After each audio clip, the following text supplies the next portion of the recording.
efterhånden så blev det jo fuldstændig klart for mig, at hvis vi ikke lavede noget ordentligt arbejde i det, og hvis vi ikke virkelig knoklede løs, jamen så ville det bare blive endnu en af de her gode idéer, der bare ville dø. Og det, der også gik op for mig, det var jo, at det er en kæmpe organisation, vi sådan set er medlem af. En meget, meget stor organisation, som Humanistisk Samfund er blevet et lille ben i. Og det alene, og så forundringen over, at en organisation, der har 70.000 medlemmer i Norge, ikke på samme måde har fået den samme gennemslagskraft i dansk Danmark. Og så tænkte jeg, nu må vi virkelig gøre noget, så det er min baggrund for at starte det her. Og så betyder det selvfølgelig også, at i den sidste stykke tid, så har vi måttet svare på en masse spørgsmål fra journalister. Og de stiller ikke altid de spørgsmål, man gerne vil svare på. Så nu vil jeg prøve at svare på nogle af de spørgsmål, som jeg ikke bliver stillet, men som jeg synes er vigtige at få med alligevel. Der er dog et spørgsmål, som jeg gerne vil starte med, som vi bliver stillet meget, og det er det her ikke bare endnu en gruppe af ateister? Og så prøver jeg sådan, og lidt mærkeligt, så skal jeg til at forklare, nej, jeg er egentlig agnostiker, og så bliver de så mærkeligt blanke i hovedet, så ved de ikke, hvad det er for noget. Og så opgiver man sådan lidt det. For det der med ateisme, det er sådan noget, vi skal forholde os rigtig meget til hele tiden. Og det der med agnostiker, det var der også en af mine venner, der sagde, det er ikke bare sådan en ateistisk fribytter, en der ikke rigtig vil være ved, at han er ateist. Men så var det sådan, jeg fandt sådan lidt trøst nogle andre steder. Michael Rostein, lektor i religionshistorie, blev på et tidspunkt spurgt, om han var ateist, og så sagde han, at det brød han sig ikke om at kalde sig selv, fordi, som han sagde, jeg gider ikke at definere min identitet ud fra Gud. Og hvis man er ateist, så har man allerede, kan man sige, sagt, der er noget Gud derude, og det vil jeg tage afstand fra. Det vil sige, der står allerede 1-0 til Gud på den konto. Og det gad han simpelthen ikke, fordi, som han sagde, grundlæggende må man antage, at mennesket er ikke troende. Grundlæggende må man antage, at mennesket er uden religion. Religion, det er noget, mennesket putter på sin tilværelse. Og hvis religion er noget, hvis vi lukker der, nu tror jeg, de går rent derude. Hvis religion er noget, man putter på sin tilværelse, så må vi grundlæggende set være uden den der tro.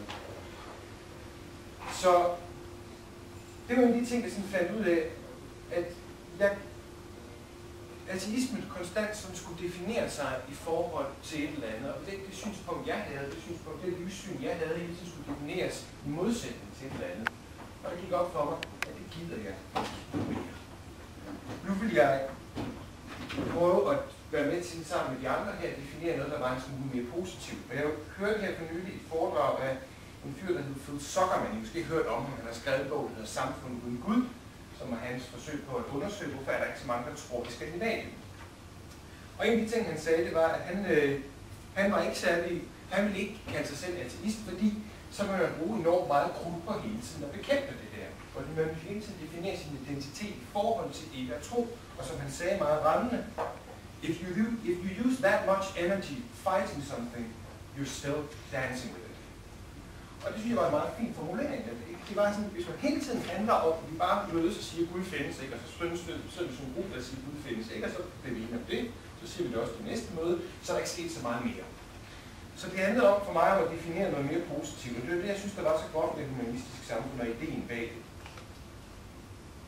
Dermed ikke sagt, at jeg ikke i mit arbejde udfører og kritiserer religion. Det gør jeg meget.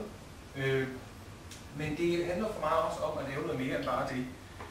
Fordi hvis vi bliver ved med bare at være ateister, så opererer vi sådan set de religiøse betingelser. Fordi så er det dem, der nærmest bliver vores eksistensberettigelse.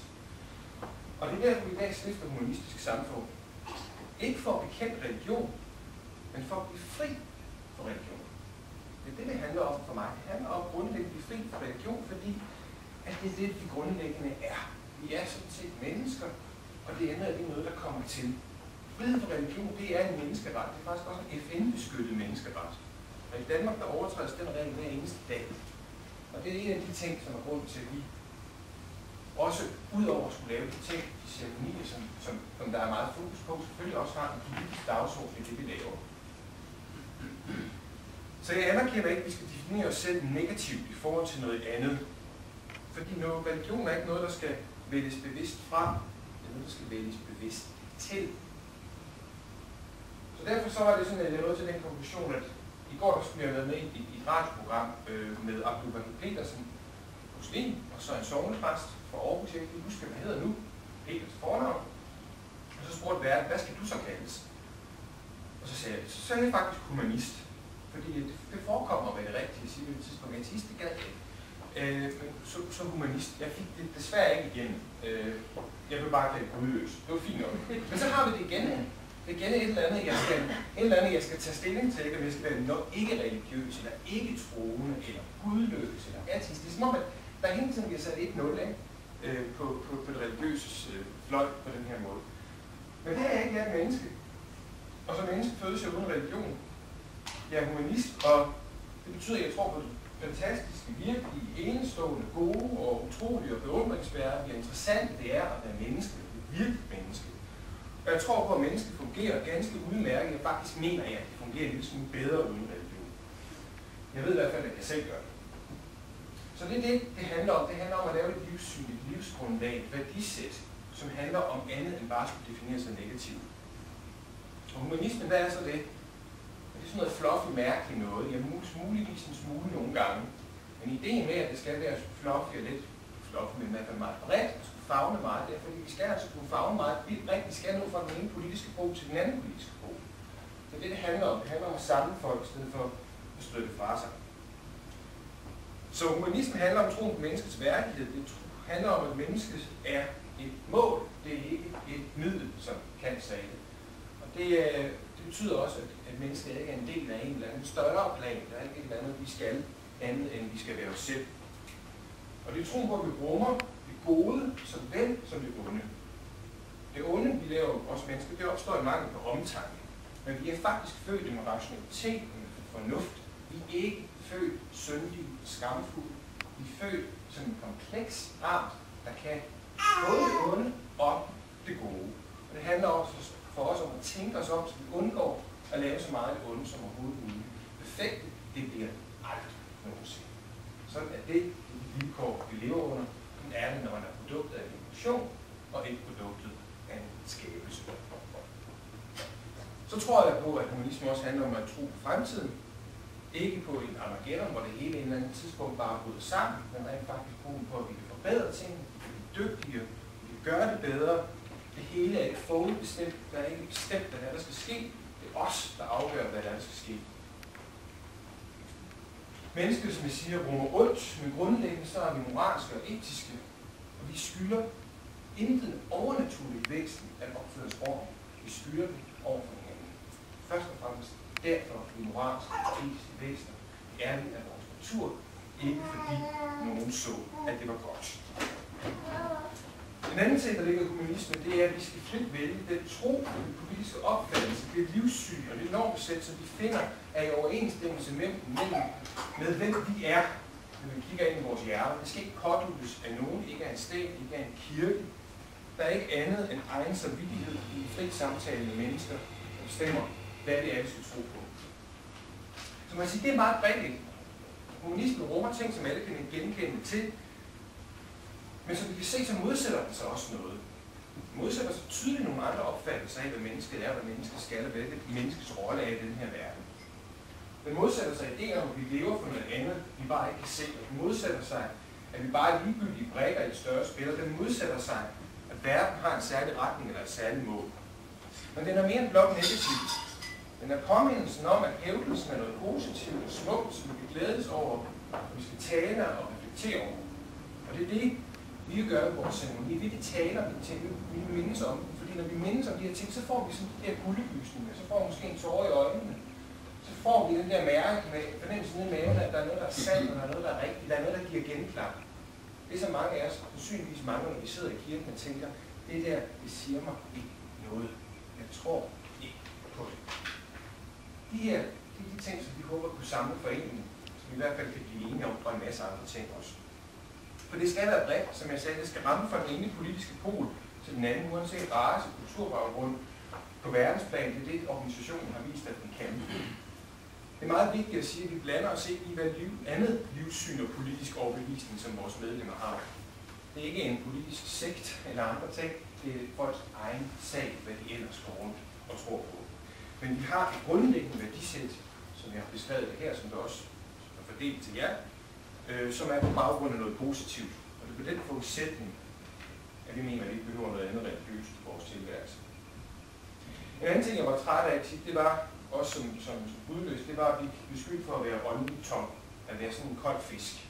Sådan en, der ikke rigtig havde sådan noget indre værdi, sådan en, der var sådan lidt, på en eller anden måde, sådan lidt hul og gennemsigtig, fordi at jeg havde jo ikke den der åndelige dimension.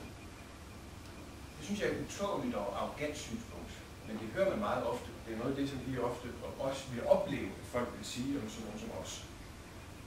Det gider jeg heller ikke mere.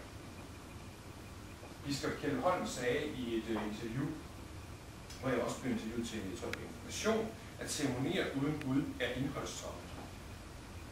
Og jeg har lyst til at sige ja, Kjeld Holm, og dig.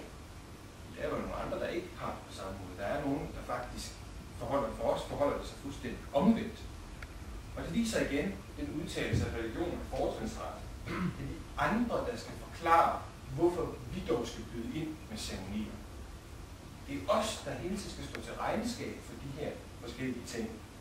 Igen skal vi forsvare vores fravalg af religion, når vi laver ceremonier. Det er ikke Kjeld Holm, der skal forklare et tilvalg af Gud. Det er ikke ham, der skal forklare, hvad i verden Gud har med navngivningen af et lille barn at gøre. Og hvad i verden Gud har med overgangen fra barn til voksen at gøre. Og hvad i verden Gud har med kærlighed mellem mænd og kvinder at gøre. Og hvad i verden Gud har med et menneskes død og pårørendes sorg at gøre. Jeg kunne godt tænke mig, at han forklarer det, i stedet for at det er os, der skal forklare, hvorfor vi synes, det er ganske udmærket at undvære Gud. Men det er sådan, det er. Humanistiske ceremonier handler om det, der sker mellem mennesker. Ikke det, der sker mellem mennesker og fiktive guder. Det forekommer mig det mest naturlige, at Gud er noget, nogen har brug for at vælge til. Ikke noget, jeg skal undskylde og forklare, at vi i humanistiske samfund har valgt fra. Men sådan er det blevet, og det er en af de politiske ben, som jeg snakkede om tidligere. Jeg vil heller ikke aktivt skulle vælge mit barn for kristendomsundervisning mere. Det gider jeg heller ikke. Og når mine gudløse slægtninge og venner skal begraves, vil jeg heller ikke bevidst vælge religion fra, når jeg beder om at få korset taget ned, som det er i dag. Det gider jeg heller ikke. Jeg vil leve i en verden, der er oprigtigt sekulær, hvor religiøse må vælge deres religion til, men hvor vi andre i udgangspunktet kan slippe for det. Slippe for det, fordi vi gerne vil fejre overgangen i livet, uden at skulle udsættes for et livssyn, som absolut ingen klangbund har i os. Jeg læste også den her informationsartikel, der er journalisten fået fat i en kvinde, som skulle giftes, og som tænkte, nu vælger jeg den her pakkeløsning på folkekirken, fordi der er det hele ligesom organiseret, og jeg ved, hvad det er for noget. Og hun sagde, for at bevare en smule af hendes egen personlige værdighed, bare sådan, at det kunne ikke have solgt sig selv fuldstændig og blevet taget gidsel i det her religiøse teater, så havde hun valgt at gå barefod i kirken. Jeg synes, det var meget smukt, men først var det sørgeligt. Ikke? I stedet for at sådan en desperat sidste forsøg på at beholde noget af sig selv i den der sammenhæng, som hun ikke synes var noget for hende. Så hun følte sig, som hun sagde, taget som gidsel i en religiøs ceremoni, som hun var nødtvunget til at acceptere, for der var et andet alternativ. Det er jo nu. Og det skal der være. Fordi mennesker, det er værd at fejre, det er værd at hylde og værd at tale om, og det vi føler og det vi kan, det er værd at nyde og begejstres over. Fordi menneskets muligheder, tror jeg, er meget større, når vi ikke har særlig selvpåført begrænsning. Men vi ikke skal følge en særlig liturgi i vores ritualer, for at noget helt særligt magisk kommer til at ske. Så vi har mulighed for selv at vælge de der ting. Og vi er frie til at gøre det, som taler til noget sandt i vores hjerte. Salman Rushdie, han sagde engang, med udgangspunkt i John Lennons Imagine there's no heaven, and the sky's the limit. Det var mine ord. Velkommen til Samfundet.